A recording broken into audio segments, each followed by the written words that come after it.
Et bonjour à tous, j'espère que vous allez bien. Ça y est, j'ai entièrement fini de construire le van. Toutes les vidéos sont disponibles sur la chaîne, donc si vous en avez manqué une, n'hésitez pas à aller voir. Ça fait 2 à 3 mois que j'ai commencé à voyager et je vais vous montrer tous les équipements que j'ai ajoutés, qui sont pour moi indispensables aujourd'hui et qui devraient être dans presque tous les vans.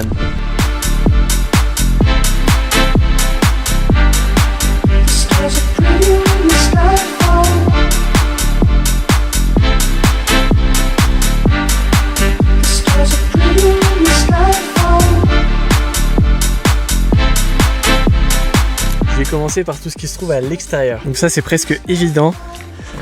Hop, c'est juste un fauteuil de camping basique. Là c'est Lidl, donc c'est vraiment le premier prix. Et ça fait le taf pour regarder la belle vue. Pour le soir, le matin, enfin bref toute la journée. Faut bien faire attention aux lois qui sont en place, aux endroits où vous allez dormir, tout ce qui est arrêté municipal ou même les différents pays. Parce qu'il y a des pays où vous avez le droit de sortir la chaise et d'autres vous avez absolument pas le droit. Le deuxième élément indispensable, c'est ce truc. Qu'est-ce que c'est? C'est une douche solaire. Comment ça marche? Déjà on va la mettre dans le bon sens. Hop là, donc là on peut voir la douche, on a un petit tuyau et le principe c'est tout simple, c'est qu'on vient, hop, donc là à l'intérieur il y a de l'eau, on vient remplir avec une fontaine, n'importe quoi, tant qu'il y a de l'eau dedans. Et après, hop, on vient brancher le tuyau juste en bas, hop.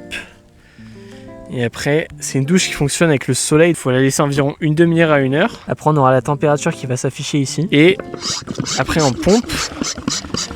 En fait comme ça va créer la pression et on n'aura pas besoin de la brancher à l'électricité. Et après là on a le robinet qui peut se déplier bien évidemment. Et là, hop là, vous voyez que ça envoie. Ça envoie de l'eau. Bon, je vais pas trop l'utiliser parce que j'en ai besoin pour ce soir. En tout cas, c'est super important parce que moi, dans mon van, il n'y a pas de douche. Avec cette douche, je peux littéralement me doucher n'importe où. Donc c'est pratique. Il faut juste qu'il y ait un peu de soleil pour que ça chauffe. Sinon, ça a l'eau froide. Mais c'est pas grave, une douche à l'eau froide, ça fait du bien aussi. Il y a un autre élément qui est à l'extérieur aussi qui est très simple. C'est une petite cordelette. Voilà, moi, je l'ai mise là. Pourquoi une cordelette? Je vous explique. Souvent, ce que je fais, c'est que je la mets là. Et quand j'ai fini ma douche ou quand j'ai fait une lessive, j'ai un étendre mes vêtements là. Comme ça, ils prennent le soleil. Ça sèche tranquillement. Et c'est un système super simple. C'est pas trop visible. Il n'y a pas tous mes habits qui sont étendus à droite à gauche avec un séchoir. Vous l'accrochez n'importe où. J'en ai aussi une à l'arrière. Je vais vous montrer. Elle est juste là. Bon, là, elle est pliée. Mais des fois, je l'étends entre les deux portes arrière. Comme ça, je peux aussi étendre du linge ou faire sécher des choses. En fait, cette cordelette, j'ai récupéré de la cordelette que j'ai utilisée pour faire ma table.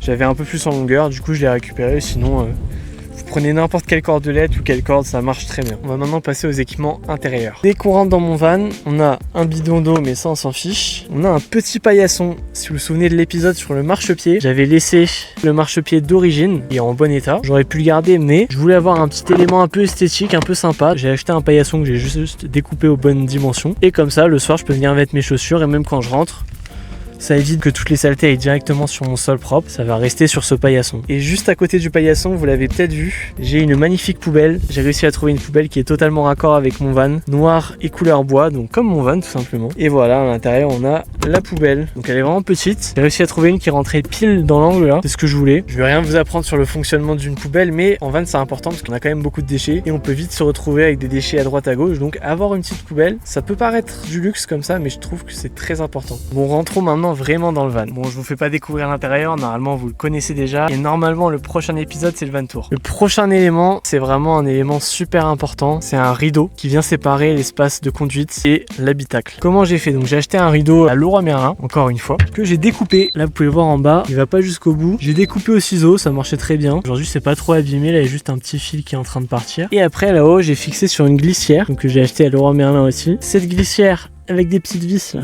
hop, elle est fixée directement dans mon plafond et ensuite on a le rideau qui est attaché à cette petite glissière. Je vais vous le montrer déplié sinon ça sert à rien.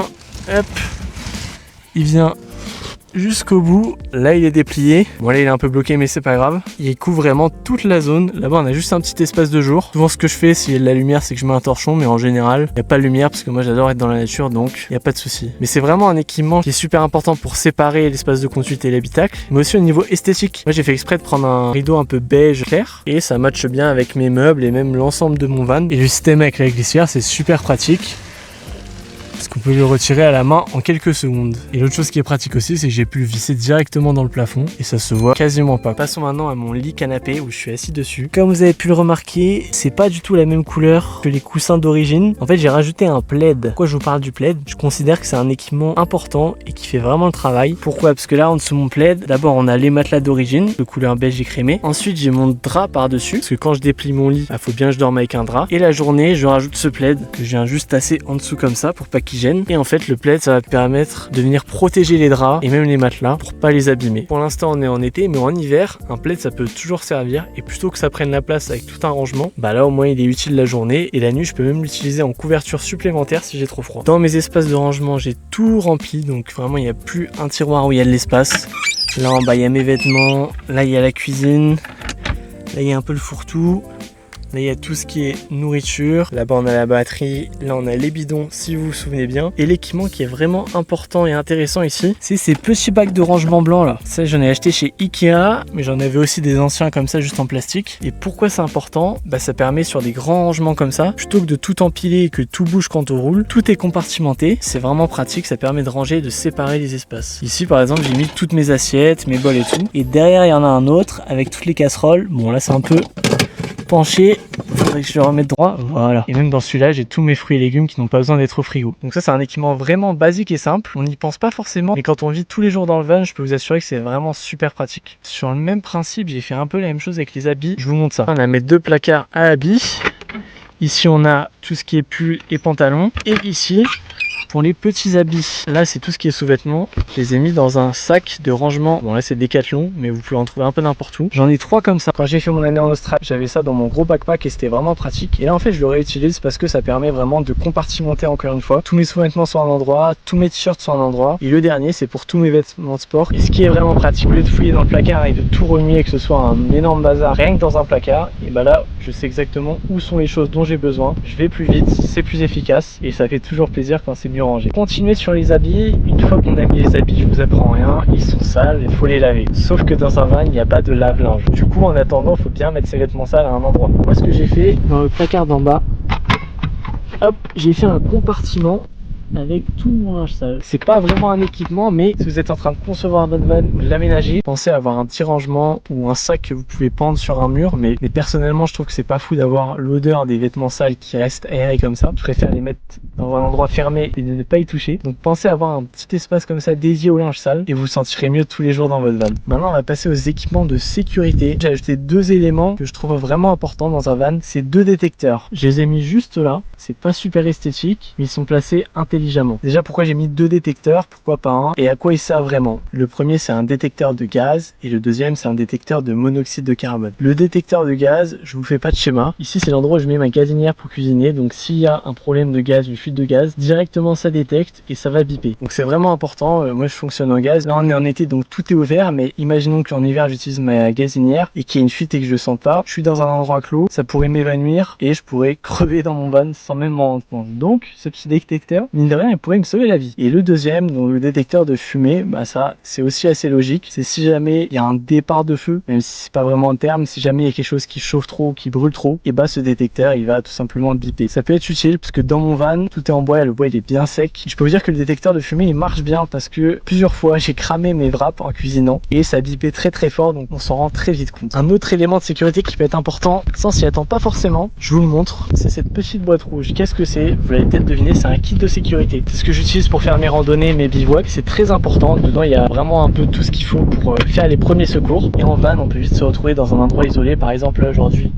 je suis en plein milieu d'une plaine dans la forêt, dans la montagne. Si j'ai un problème, au moins faire les premiers secours et me mettre en sécurité en attendant que les vrais secours arrivent. Je vous conseille d'en avoir vraiment un à proximité, ça peut vraiment être utile en cas de problème. On va revenir un peu à l'origine du van, le bricolage. Et oui, même si je voyage avec mon van, c'est toujours important d'avoir quelques éléments pour bricoler, pour réparer des choses. Parce que le van, j'ai construit par moi-même, je sais exactement où peuvent se trouver des problèmes techniques, comment réparer les choses, mais pour réparer des choses, il faut évidemment quelques outils. Je vous montre ça. Donc j'ai tout mis à l'avant parce que c'est des choses dont j'ai vraiment pas besoin tous les jours. Dans les Renault Trafic, je sais pas si vous saviez, mais je vais vous montrer un petit truc. C'est que sous le siège conducteur, hop, il y a une petite cachette. J'ai mis une paire de chaussures, un sac, c'est quoi ça? Tous les goodies du Tour de France, mais bon, on s'en fiche.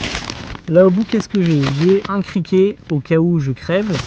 J'ai un petit cutter, là-bas j'ai un sorte de tournevis et le reste c'est dans ma boîte. Les outils en vrai j'aurais bien aimé en avoir plus mais j'y ai pas trop pensé au début. Après avec un tournevis je peux à peu près tout faire dans mon van parce que tout est vissé, c'est un tournevis qui fait à peu près la taille pour toutes mes vis donc c'est nickel. Comme c'est moi qui ai entièrement fait mon van, j'ai aussi pris pas mal de pièces à l'unité et de choses qui sont dans mon van. Je m'explique. Par exemple il me restait des vis, j'ai ramené la boîte de vis. Si jamais j'ai des trucs qui se dévissent ou des choses qui j'ai besoin de refixer qui ont bougé, je peux les refixer. J'ai aussi pris la cartouche de scie, si jamais j'ai un problème d'étanchéité je peux le réparer rapidement. Et après on a du scotch, ça pareil c'est le mastic d'étanchéité pour l'évier.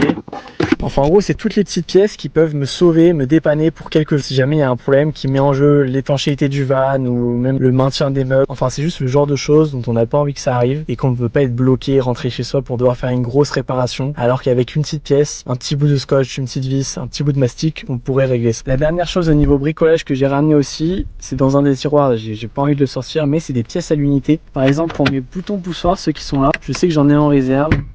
J'ai aussi une charnière en réserve. Et encore un dernier point, j'avais oublié, c'est ce truc. Qu'est-ce que c'est? C'est un sac avec toutes les notices de tous les équipements que j'ai achetés. J'ai gardé ça là-dedans. J'en ai pas encore eu besoin, mais peut-être qu'un jour ça servira. En tout cas, je sais que je l'ai à proximité. Ça prend pas trop de place. Et au moins, je suis rassuré sur ce point. J'ai à peu près fait tout le tour des équipements qui, selon moi, sont vraiment nécessaires en van aménagé. Si vous avez des équipements que vous utilisez au quotidien ou qui sont vraiment importants pour vous, n'hésitez pas à les marquer en commentaire. Ça pourrait déjà me servir à moi. Peut-être j'ai oublié des choses vraiment importantes. Et même à tous les gens qui vont regarder la vidéo. Je suis sûr qu'il y a des choses qui pour moi sont pas nécessaires ou auxquelles j'y pense pas, mais qui vont être vraiment importantes pour d'autres gens. Et enfin, avant de terminer la vidéo, j'ai aussi des équipements en tête que j'ai pas sur moi, que j'ai pas dans le van et que j'ai nulle part d'ailleurs, mais que j'aimerais bien avoir dans un futur proche ou lointain. Avec ma chaise, d'avoir tout simplement une petite table que je pourrais mettre, parce que ça me gêne pas de manger juste sur mon siège, mais c'est vrai que de temps en temps une petite table ça pourrait être vraiment pratique, surtout en été. Un autre élément aussi, c'est un miroir. J'ai pas eu le temps d'en chercher un ou d'en trouver un. Dans mon van, il n'y a aucun endroit où je peux me regarder. À part, il y a quand même un petit endroit, parce qu'il faut bien que je fasse ma toilette et que je me coiffe, etc. C'est ce petit miroir là. Ça, c'est le nécessaire de toilette de Decathlon. Il y a un petit miroir dedans. En vrai, j'utilise tous les jours. C'est vraiment très pratique.